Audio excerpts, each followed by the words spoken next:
play a little bit of devil's advocate with you right now, because Sure.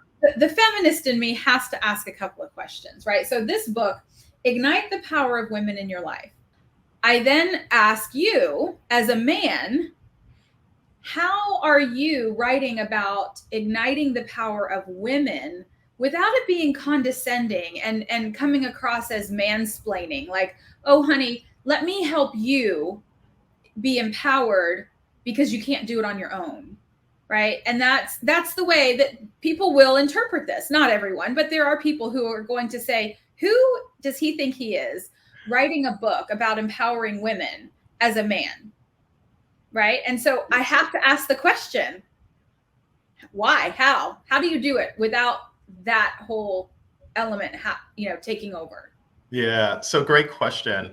Well, the first thing is, if you notice the subtitle of the book, it says A Guide for Men.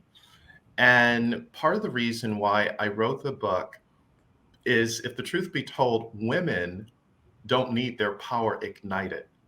Men need to do their work. And if they do their work by honoring and respecting the brilliance of a woman, men will become ignited and women benefit. So let me unpack this just for a moment. Right now, all the research says that the suicide rate amongst males is 3.5 times more than women.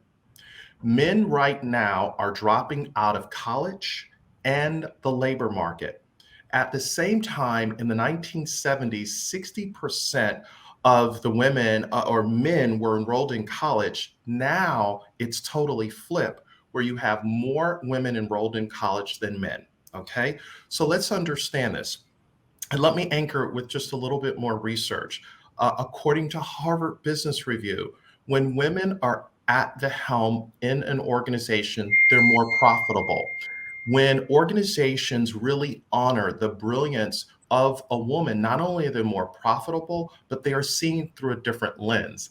So when I say ignite the power of women, a guide for men, it's really for guys to understand, what can we do to support and be a true ally for the women that we work with and the women in our lives.